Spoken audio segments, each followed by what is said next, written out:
Hi students, welcome to இந்த கேக்கல IAS academy. So video பண்ண நினைக்கும் இந்த மனமாத நடிகள் செலக்ட். சோ நம்ம இன்னைக்கு என்ன பார்க்க போறோம் பாத்தீங்கன்னா எஸ்ஏ 2000 ஃபோக்கஸ் பண்ணி நம்ம டெய்லி क्वेश्चन ரிசல்ட் பார்த்துட்டு இருக்கோம். அந்த வேளை நீங்க பார்க்க போறது பார்ட் 5. இந்த பார்ட் 5ல நம்ம என்ன பார்க்க போறோம்னா சைக்காலஜி பார்க்க போறோம். சரிங்களா? பார்ட் 5ல சைக்காலஜி பார்க்க போறோம். ஆக்சுவலா நம்ம சைக்காலஜி ஜிஎஸ் ரெண்டு மாறி மாறி பார்த்துட்டு இருக்கோம். ஆல்ரெடி பார்ட் 4ல ஜிஎஸ் பார்த்திருப்போம். பார்ட் 5ல சைக்காலஜி பார்க்க போறோம். சரிங்களா? ஆல்ரெடி இங்கிலீஷும் ஒரு ஃப்ளோல போயிட்டு இருக்கு. எல்லாமே நடத்திட்டு இருக்கோம் யூடியூப்ல. இதே போல வீடியோஸ் தான் வேணும்னா தயவு செய்து சேனலை சப்ஸ்கிரைப் பண்ணி வச்சுட்டு போற லெவலுமே பாருங்க. புரியுதா? சப்ஸ்கிரைப் பண்ணி பக்கத்துல பெல் ஐகானை கிளிக் பண்ணிக்கோங்க. அப்பதான் நம்ம போற வீடியோஸ் உங்களுக்கு சேரும். சேம் டைம் இந்த வீடியோ லைக் பண்ணுங்க, கமெண்ட் பண்ணுங்க, எல்லாரும் ஷேர் பண்ணுங்க. வீடியோ கடைசி ஸ்கிப் பண்ணாம ஃபுல்லா பாருங்க. நம்ம சைக்காலஜிக்கு 10 क्वेश्चन தான் கொண்டு வந்துட்டு இருக்கோம். ஓகேவா? 10 क्वेश्चन பக்காவா பார்க்கலாம். அதே மாதிரி இது உங்களுக்கான செஷன். நான் ஜஸ்ட் கைட் தான் பண்ண போறேன். நான் ஒரு क्वेश्चन கொடுக்க உங்களோட ஆன்சர்ஸை டக்குன்னு கமெண்ட் பண்ணிட்டே வாங்கப்பா. ஒரு क्वेश्चन போட நீங்க சால்வ் பண்ணுங்க. சால்வ் பண்ணி ஆன்சர்ஸை கமெண்ட் பண்ணுங்க. ஓகேவா? வீடியோக்கு போயிடலாமா? ரைட். ஃபர்ஸ்ட் क्वेश्चन பாருங்க. 1 to 5 அப்படிங்கறத நீட் அண்ட் கிளீன் நோ, 5 7 8 அப்படிங்கறத looks and pictures no, 7 to 3 need looks fair no சொன்னா லுக்ஸ் எப்படி இருக்குன்னு கேக்குறாங்க. Coding decoding first question. இதுக்கான ஆன்சரை கமெண்ட் பண்ணுங்க. 1 to 5 னா நீட் அண்ட் கிளீனா, 5 7 8 னா லுக்ஸ் அண்ட் பிக்சர்ஸ் தான், 7 to 3 னா நீட் லுக்ஸ் ஃபேரா. அப்படினா லுக்ஸ்னா என்ன வரும்னு கேக்குறாங்க. 8 2 1 7 இதுக்கான ஆன்சர். இதுக்கான ஆன்சர் ஜஸ்ட் ட்ரை பண்ணுங்க. இதுக்கான ஆன்சர். சோ ஃபர்ஸ்ட் क्वेश्चनக்கான ஆன்சர் என்ன வரும்னு கமெண்ட் பண்ணுங்க. இதுக்கான ஆன்சர் என்னப்பா? டக்குன்னு கவுண்ட் பண்ணுங்க. ஈஸியான क्वेश्चन தான். ஓகே, என்ன கேக்குறாங்க? லுக்ஸ்னா என்ன கேக்குறாங்க. கரெக்ட்டா? லுக்ஸ்னா கேக்குறாங்க. இப்போ லுக்ஸ்ங்கிறது மேல எங்க இருக்குன்னு பாருங்க. இங்க இருக்கு. நெக்ஸ்ட் இங்க இருக்கு. கரெக்ட்டா? ரெண்டு இடத்துலயுமே இருக்கு. நமக்கு தெரியும் லுக்ஸ் அண்ட் பிக்சர்ஸ்னா 5 7 8 அப்படிங்கிறது. நீட் லுக்ஸ் ஃபேர்னா 7 2 3 அப்படிங்கிறது நமக்கு தெரியும். ஆக்சுவலா அப்ப இந்த லுக்ஸ் அண்ட் பிக்சர்ஸ்னா 5 7 8, நீட் லுக்ஸ் ஃபேர்னா 7 2 3. இப்ப லுக்ஸ் ரெண்டு இடத்துலயுமே இருக்கு. அப்ப நம்பர்ஸ்ல பாக்குறப்ப இந்த ரெண்டு இடத்துலயுமே காமனா இருக்க நம்பர் தான ஆன்சரா இருக்கும். இங்க பாருங்க, லுக்ஸ் ரெண்டு இடத்துலயுமே வந்திருக்கு. அப்ப எந்த நம்பர் ரெண்டு இடத்துலயுமே வந்திருக்கு? 7 தான் ரெண்டு இடத்துலயுமே வந்திருக்கு. கரெக்ட்டா? இங்க பாருங்க, இங்கேயும் 7 இங்கேயும் 7. அப்ப லுக்ஸ்கான கூட என்னவா தான் இருக்கும்? 7 தான் வந்திருக்கும். அப்ப ஆன்சர் ஆப்ஷன் டி 7. லைட்டா பாஞ்சிருக்கு. Answer option D 7. கேட்டது லுக்ஸ் பா. லுக்ஸ்னா ஆன்சர் 7. ரொம்ப ஈஸி. லுக்ஸ் ரெண்டு இடத்துலயுமே இருக்கு, 7 ரெண்டு இடத்துலயுமே இருக்கு. அப்ப லுக்ஸ்கான கோட் 7. அப்ப answer option D. Next question வேலாமா? ரைட். ரெண்டாவது क्वेश्चन பாருங்க. மெட்ராஸ் என்பதை NBE SBT என குறிப்பிட்டால் பாம்பே என்பதை எப்படி எழுதலாம்? Madras is coded as NBE SBT. How is Bombay coded in that language? CPN CBX ah, CPN CBZ ah, CPO CBZ ah, CQO CBZ ஆ? இதுக்கான ஆன்சர். இதுக்கான ஆன்சரை ஜஸ்ட் ட்ரை பண்ணுங்க, சால்வ் பண்ணுங்க. சால்வ் பண்ணவங்க கமெண்ட் பண்ணுங்கப்பா. ஆன்சர்ஸ் டக்கு கமெண்ட் பண்ணிட்டே வாங்க. கோடிங் டிகோடிங் क्वेश्चन தான். மெட்ராஸ்னா NBE SBT, பாம்பேனா என்ன வரும்? டக்குன்னு கமெண்ட் பண்ணுங்க. சோ இதுக்கான ஆன்சர் என்ன வரும்? இதுக்கான ஆன்சர் என்ன?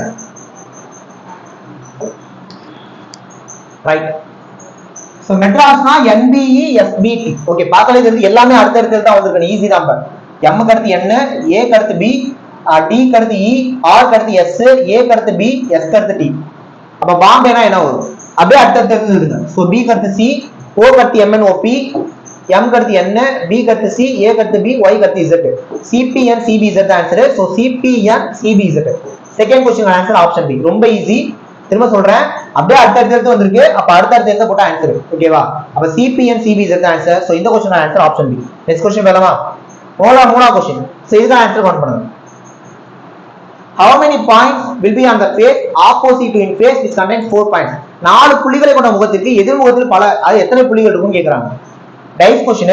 இதுல 4 புள்ளிக்கு ஆப்போசிட்ல என்ன இருக்கும்னு கேக்குறாங்க. என்ன சார் ஒரே क्वेश्चनல 4 டைஸ் இருக்குன்னு கேட்காதீங்க. 4மே ஒரே டைஸ் தான். அதாவது 4மே ஒவ்வொரு வியூ, அதாவது ஒரு பக்கத்துக்கான வியூவை கொடுத்துருக்காங்க. இப்ப நம்மகிட்ட கேட்டது, இப்ப இந்த 4 புள்ளி இருக்கா, வேற எங்கேயாவது 4 இருக்கா? இங்க கூட இருக்கு 4 புள்ளி இருக்கு. அந்த 4 புள்ளி இருக்கா, அதுக்கு ஆப்போசிட்ல அந்த பக்கம் என்ன இருந்திருக்கும்னு கேக்குறாங்க. 1 5 4 இல்ல 3? 1 5 4 3 இதுக்கான ஆன்சர். 1 5 4 3 இதுக்கான ஆன்சர். கவுண்ட் பண்ணுங்க. இதுக்கான ஆன்சர் என்ன வரும்? ஜஸ்ட் ட்ரை பண்ணுங்க. 4க்கு ஆப்போசிட்டா என்ன வரும்னு கேக்குறாங்க. ரைட். டைஸ் பொறுத்த வரைக்கும் ஸ்டாண்டர்ட் டைஸ், ஜெனரல் டைஸ் ரெண்டு இருக்கு. ஓகேவா? டைஸ் கிளியரா தெரியலையா? நான் ஜூம் வைக்கிறேன் பாருங்க. இப்ப தெரியுதா? ஓகே, இப்ப தெரியுது. ஆக்சுவலா டைஸ் பொறுத்த வரைக்கும் ஸ்டாண்டர்ட் டைஸ், ஜெனரல் டைஸ் ரெண்டு இருக்கு. அதாவது ஒரு டைஸ் எப்படி இருக்கும்னா பக்கத்துல இருக்கிற நம்பரை கூட்டினா 7 வந்துடும். அப்படி வரவே இல்லைன்னா ஆப்போசிட்ட கூட்டா 7 வரும் தான் அர்த்தம். ஏன்னா டைஸ்ல 2 டைஸ் இருக்கு. ஒண்ணு பக்கத்துல இருக்கிற 2 கூட்டா 7 வரும், இன்னொன்னு ஆப்போசிட் சைடு இருக்கிறத கூட்டா தான் 7 வரும். ஓகேவா? இப்ப பக்கத்துல இருக்கிறத கூட்டா எங்கேயாவது 7 வருதான்னு பாருங்க. வருது, இங்கே வருது. 6 1 7 வருது.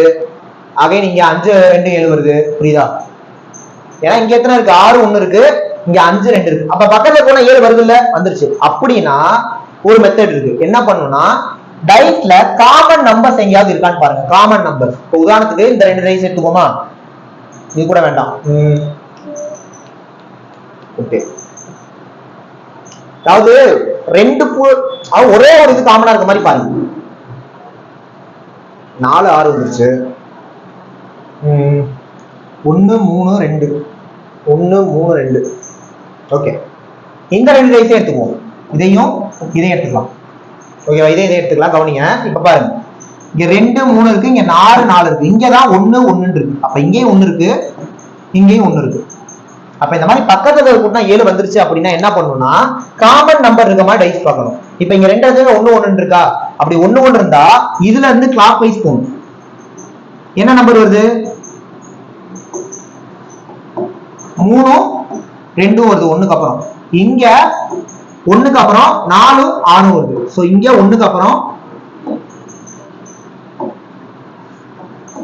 4 6 வருது. அப்ப என்ன அர்த்தம்னா 3 4 தான் ஆப்போசிட், 2 6 தான் ஆப்போசிட், 1க்கு ஆப்போசிட்டா மீதி நம்பர் 5 இருக்குன்னு அர்த்தம். அவ்வளவுதான். சார் வேற டைஸ் நீங்க ஏன் சார் எடுக்கல அப்படின்னா, இப்ப உதாரணத்துக்கு இந்த 2 டைஸ் எடுத்தா கூட இப்ப இந்த 2 டைஸ் எடுத்துக்குவோமா, உதாரணத்துக்கு இதை எடுத்துக்குவோம். இங்க 3 2 இருக்கு, இங்கேயும் 3 2 இருக்கு. அப்படி 3 2 3 2 வந்துச்சுன்னா மீதி இருக்கிறது ஆப்போசிட்டா இருக்கும். 1 5 தான் ஆப்போசிட்டா இருக்கும். இந்த 1 5 ஆப்போசிட் மட்டும் தான் நமக்கு ஆன்சர் கிடைச்சிருக்கும். நம்மள்ட்ட கேட்டது 4க்கு ஆப்போசிட் தானே. அப்ப இந்த 2ஐயும் கம்பேர் பண்ணி பார்த்தா நமக்கு 4 ஆப்போசிட் கிடைக்கும். இப்ப 4க்கு ஆப்போசிட்டா 3 இருந்துக்குன்னு அர்த்தம். சான்ஸ் வந்து பாத்தீங்கன்னா 3. சான்ஸ் வந்து ஆப்ஷன் டி 3. ஓகேவா? நெக்ஸ்ட் क्वेश्चन பாருங்க. அடுத்து கோடிங் டிகோடிங் தான். இதுக்கான ஆன்சர் கவுண்ட் பண்ணுங்க. 289 என்பதை ரீட் ஃப்ரம் பேப்பர் ஆகும். 276 என்பதை okay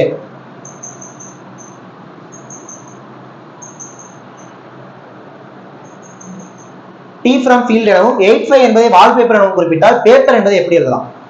289 is coded as read from paper, 276 is coded as T from field, 85 is coded as wallpaper. Then what is the code for paper னு கேக்குறாங்க. இதுக்கான ஆன்சரை ஜஸ்ட் ரைட் பண்ணுங்க. 289 read from paper னு 276 T from field 85 wallpaper னு சொன்னா paper எப்படி எழுதலாம்? இதுக்கான ஆன்சரை கவுண்ட் பண்ணுங்க. சோ இதுக்கான ஆன்சர் என்ன வரும்? ஜஸ்ட் ரைட் பண்ணுங்க. இதுக்கான ஆன்சர் கேட்டது பேப்பர். ஓகேவா? கேட்டது பேப்பர் தானே கேக்குறாங்க. ரைட். பேப்பர் எங்க இருக்குன்னு பாருங்க. ஃபர்ஸ்ட் क्वेश्चन பார்த்தோம்னா அத மாடல் தான். இங்கே இருக்கு பேப்பர், இங்கே இருக்கு. ரீட் ஃப்ரம் பேப்பருக்கு 289, வால் பேப்பருக்கு 85. சோ பேப்பர் ரெண்டு இடத்துலயுமே இருக்கு. அதே மாதிரி ரெண்டு இடத்துலயுமே இருக்க நம்பர் 8. அப்ப பேப்பருக்கான கோட் என்னன்னா 8. அப்ப ஆன்சர் வந்து ஆப்ஷன் டி. இதே மாதிரி தான் ஃபர்ஸ்ட் क्वेश्चन பார்த்தோம். ரைட்டா? சோ பேப்பர் ரெண்டு இடத்துலயுமே இருக்கு, நம்பர் ரெண்டு இடத்துலயுமே என்ன இருக்கு? 8 தான் இருக்கு. அப்ப பேப்பருக்கான code 8. So fourth question answer option D. சரிங்களா? நெக்ஸ்ட் क्वेश्चन கவனி. அஞ்சாவது क्वेश्चन பாருங்க. Blood relation. ஒருவன் ஒரு பெண்ணிடம் வேறொருவரை காண்பித்து அவரின் தாய் உங்களது தந்தையின் ஒரே ஒரு மகள் ஆவாள் என்றார். ஏன்னா அந்த வேறொருவர் அந்த பெண்ணை என்னவென்று அழைப்பார்? ஒருவன் ஒரு பெண்ணிடம் வேறொருவரை காண்பித்து, அப்ப 3 பேர் வராங்க. ஒருவன் ஒரு பெண்ணிடம் வேறொருவரை காண்பித்து அவரின் தாய் உங்களது தந்தையின் ஒரே ஒரு மகள் ஆவாள் என்றார். அவரின் தாய் உங்களது தந்தையின் ஒரே ஒரு மகள் ஆவார். அந்த வேறொருவர் அந்த பெண்ணை என்ன அழைப்பார்? சால்வ் பண்ணுங்க.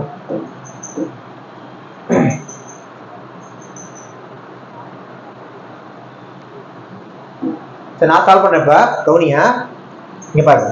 ஒருவன், ஆக்சுவலா இந்த ஒருவன் வந்து கேள்விக்குள்ளே வரல. ஏன்னா இவர் தான் ஸ்பீக்கர், அவரை பத்தில எதுவுமே கேட்கல. ஏன்னா அந்த வேறொருவன் அந்த பெண்ணுக்கு தான் ரிலேஷனு. அப்ப ஒருவன் ஒரு பெண்ணிடம் வேறொருத்தரை காண்பித்து, அப்ப நீங்க அந்த பெண்ணை அந்த வேறொருத்தர் மட்டும் தான் பார்க்கணும். இவர் வந்து சும்மா சொல்றவர்னு அர்த்தம். அப்ப அந்த ஒருவனை கண்டுக்காதீங்க. என்ன அவன் சொல்றான்? என்ன சொல்றான்? சோ ஒரு பெண்ணிடம் வேறொருவரை காண்பித்து. சோ இந்த ரெண்டு பேர்த்த பத்தி தான் நம்ம பார்க்கணும். அவன் சொல்றான் ஒரு பெண்ணிடம் வேறொருவரை காண்பித்து அவரின் தாய். ஓகேவா? அந்த வேறொருத்தர் இருக்கானுங்க, அவரோட தாய் வந்து யாரு அப்படின்னா உங்களது தந்தையின் ஒரே மகள் அப்படின்றான். கவனிங்க, ஒருவன் ஒரு பெண்ணிட்ட சொல்றான், வேறொருத்தர் காண்பித்து என்ன சொல்றான், அந்த வேறொருத்தர் இருக்காருல்ல, அந்த வேறொருத்தரின் தாய், அவரின் தாய் உங்களது தந்தையின் ஒரே மகள். அவரோட தாய் இருக்காங்களப்பா, அவங்க யாருன்னா உங்களோட தந்தை இருக்காங்கல்ல, உங்களோட தந்தை அவங்களோட பொண்ணா. அப்ப என்ன, அந்த பெண்ணோட தந்தையோட பெண்ணுன்றவங்க அவங்க தானே. அப்ப அவங்களோட தாய் வந்து உங்களோட தந்தையோட பெண்ணுனா அந்த தாயும் அந்த பெண்ணும் ஒரே ஆள்தான். இப்ப அந்த ஒருவனை வச்சு இந்த கேள்வியை பாருங்க, இன்னும் ஈஸியா அண்டர்ஸ்டாண்ட். கவனிங்க, ஒருவன் ஒரு பெண்ணிடம் வேறொருவரை காண்பித்து அவரின் தாய் உங்களது தந்தையின் ஒரே மகள். இப்ப நீங்க கேள்வி கேட்கலாம், ஏங்க உங்களுக்கு கூட பிறந்தவங்க யாராவது இருந்தா, அதனாலதான் தெளிவா கொடுத்தாங்க ஒரே ஒரு மகள், ஒரே பொண்ணுதான் இருக்கு. இப்ப ஒரு பொண்ணோட அப்பாவுக்கு ஒரே பொண்ணுன்னா அந்த பொண்ணா தானே இருக்கும். அது மேபி வேற ஒரு பொண்ணா இருந்தா நீங்க சொல்லலாம் ஒன்லி டாட்டர்னு கொடுத்துட்டாங்க. இப்ப அந்த வேறொருவர் அந்த பெண்ணை என்ன நினைப்பாரு, அம்மா நினைப்பாரு. மதர் சான்ஸ் வந்து ஆப்ஷன் பி. அவ்வளவுதான். சரிங்களா? நெக்ஸ்ட் क्वेश्चन கவனி. Okay, again live question. 5க்கு எதிர்பக்கத்துல என்ன இருக்குன்னு கேக்குறாங்க. which number is in the face opposite to 5? 5க்கு எதிர்முகத்தில் உள்ள எண் எதுன்னு கேக்குறாங்க. சோ இதுக்கான ஆன்சரை கவுண்ட் பண்ணுங்க. 5க்கு எதிர்முகத்தில் உள்ள எண், 5க்கு எதிர்முகத்தில் உள்ள எண் என்னன்னு கேக்குறாங்க. 5க்கு ஆப்போசிட்டா என்ன இருக்குன்னு கேக்குறாங்க. இதுக்கான ஆன்சர் கவுண்ட் பண்ணுங்க. 5க்கு ஆப்போசிட்டா என்ன இருந்திருக்கும்? ஓகே, இந்த டைஸ்ல பக்கத்துல இருக்கிறத கூட்டினா 7 வருதான்னு பாருங்க. முதல்ல அதான் பார்க்கணும். 5க்கு ஆப்போசிட்ல என்ன இருக்குன்னு கேக்குறாங்க. 4ஆ 1ஆ 2ஆ 3ஆ? இங்க பக்கத்துல கூட்டினா எதையுமே கூட்டினா 7 வரல. கரெக்டா? வேணா பாருங்க. 6 2 கூட்டினா 8 2 3 கூட்டினா 5 9 தான் வருது. 10 6 8 9 10 11 3 6 5 தான் வருது. 7 வரல. அப்ப வரல, பக்கத்துல கூட்டினா எதுக்குமே 7 வரல. அப்ப ஆப்போசிட்ல கூட்டினா தான் 7 வந்திருக்கும்னு அர்த்தம். அப்ப 1க்கு ஆப்போசிட்டா 6 தான் இருந்திருக்கும். ஏன்? ஏன்னா அப்பதானே ஆப்போசிட்ல கூட்டினா 7 வரும். 2க்கு ஆப்போசிட்டா 5 இருந்திருக்கும், 3க்கு ஆப்போசிட்டா 4 இருந்திருக்கும். இதாங்க ஆன்சர். உங்களுக்கு பக்கத்துல கூட்டினா 7 வந்தாதான் क्वेश्चन ஆன்சர் மாறுபடும். இப்படி பக்கத்துல கூட்டினா 7 வரலனா இதான் ஃபிக்ஸட் ஆன்சர். அப்ப ஜாலியா இருக்கும், போடலாம். இப்ப என்ன கேக்குறாங்க, 5க்கு ஆப்போசிட்டா என்ன கேக்குறாங்க. அப்ப 5க்கு ஆப்போசிட்டா என்ன இருந்திருக்கும்? 2 இருந்திருக்கும். அப்ப ஆன்சர் வந்து ஆப்ஷன் சி 2. அவ்வளவுதான்.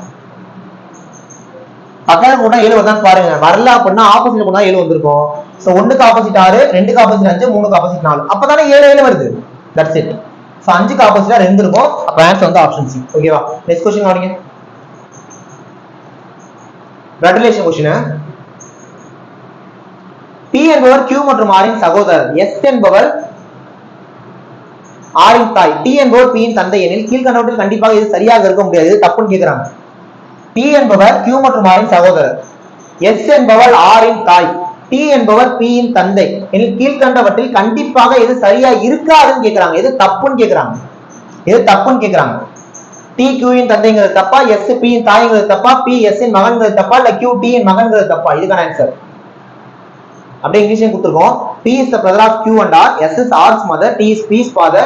Which of the following statements cannot be definitely true? T is Q's father, S is P's mother, P is S son, Q is T's son. இதுக்கான ஆன்சர். இதுக்கான ஆன்சரை ஜஸ்ட் ட்ரை பண்ணுங்க. நானும் சொல்லி தரேன்ப்பா, ஆனா நீங்க சால்வ் பண்ணி உங்களோட ஆன்சரை கவுண்ட் பண்ணுங்க. நீங்க சால்வ் பண்ணி உங்களோட ஆன்சரை கவுண்ட் பண்ணிடுங்க. ஓகே, இப்ப நான் சால்வ் பண்றேன், கவனிங்க. ஓகே, P அப்படின்றவரு Q அப்புறம் ஒரு நிமிஷம், P அப்படின்றவரு Q R ஓட சகோதரர். அப்ப என்ன அர்த்தம்னா 3 பேருமே ஒரே வயித்துல பிறந்தவங்க, அதாவது ஒரே வயித்துல பிறந்தவங்க, 3 பேருமே கூட பிறந்தவங்க. புரியுதா? P என்பவர் Q மற்றும் R இன் சகோதரர். சகோதரர்னா இவர் ஒரு ஆண், பிரதர். அப்ப இவர் நமக்கு ஆணுன்னு தெரிஞ்சு போச்சு. இந்த 2 பேருமே நமக்கு ஆணானும் தெரியாது, பெண்ணானும் தெரியாது, ஏன்னா கொடுக்கல. P என்பவர் Q மற்றும் R இன் சகோதரர். அவ்வளவுதான். அடுத்த பாயிண்ட், S என்பவர் R இன் தாய். S என்பவர் R இன் தாய். அப்ப என்ன அர்த்தம்? Sங்கிறவங்க R ஓட தாயா. அப்ப தாய்னா இவங்க ஒரு பொண்ணுங்கிறது தெரியுதா? மைனஸ். தாய்னா கண்டிப்பா உங்களுக்கு கல்யாணம் ஆயிருக்கும். கல்யாணம் ஆனவரும் ஒரு பிளஸ்ஸா இருந்திருப்பாரு. இவங்க 3 பேருக்குமே பிறந்தவங்க தான் இவங்க. அப்ப நமக்கு ஒரு பாயிண்ட் கிடைச்சா அதை எல்லா ஆங்கிள்லயுமே யோசிச்சு நீங்க ஃபைண்ட் அவுட் பண்ணிடணும். கொடுத்தது எஸ் என்பது ஆரின் தாய்ங்கிறது மட்டும்தான்.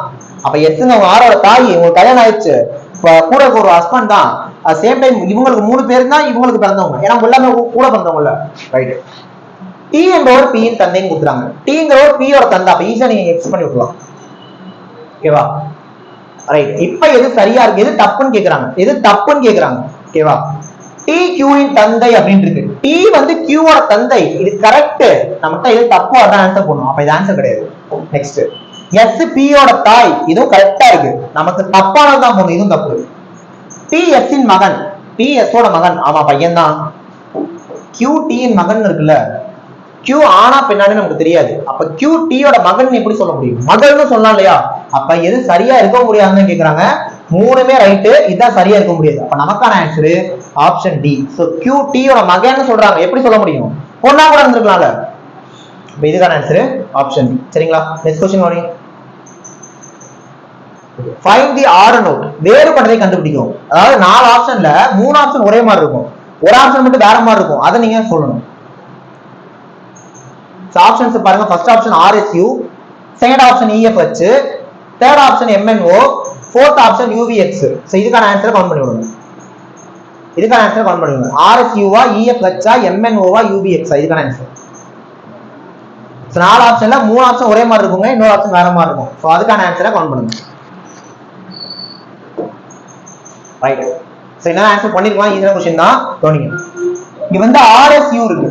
சோ RS T விட்டுட்டு U இருக்கு. இப்படி முதல் ஆப்ஷன் இருக்கு. ரெண்டாவது ஆப்ஷன் EF G இல்லாம H இருக்கு. ரெண்டுமே ஒரே மாதிரி தான் இருக்கு. அப்ப இன்னும் நம்ம ஆன்சருக்கு வரல. அடுத்தையும் பாருங்க. MNO, MNO. கண்டிப்பா அப்ப இதான் ஆன்சரா இருக்கும். ஏன்னா அப்ப இன்னொரு ஆப்ஷன் கண்டிப்பா இது மாதிரி தான் இருந்திருக்கும். நான் சொல்றது புரியுதா? இப்படிதான் நம்ம டைம் சேவ் பண்ணணும். 4 ஆப்ஷனையும் பார்த்துட்டு இருக்க கூடாது. இந்த 2 ஆப்ஷன் ஒரு டீம் தெரிஞ்சிச்சா, இது வேற மாதிரி இருக்கு, அப்ப இதான் ஆன்சரா இருக்கும். இதுதான் செக் பண்ணிக்கலாம். என்ன இருக்கு? U V W இல்லாம X இருக்கு. கரெக்ட்டா? அப்ப இந்த 3மே ஒரே டீம், இவர் மட்டும் வேற டீம். அப்ப ஆன்சர் MN. ஓகேவா? அடுத்த क्वेश्चन பாருங்க. இது வந்து அனாலஜி, தமிழ்ல ஒத்தத்தன்மைன்னு சொல்லுவாங்க. ஆசிரியர் பள்ளிக்கூடம்னா மருத்துவர் எங்க? டீச்சர் வந்து ஸ்கூல்ல ஒர்க் பண்ணா டாக்டருங்க எங்க இருப்பாங்க? மருத்துவமனையா, வங்கியா, விளையாட்டு மைதானமா, உணவகமா?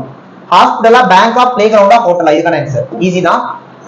ஆசிரியருங்க பள்ளிக்கூடத்துல ஒர்க் பண்ணுவாங்க, மருத்துவருங்கிறவங்க மருத்துவமனையில ஒர்க் பண்ணுவாங்க. அப்ப ஆன்சர் வந்து ஹாஸ்பிடல், ஆன்சர் வந்து ஆப்ஷன் ஏ. ஓகேவா? இது ஈஸி தான். கடைசி क्वेश्चन பாருங்க.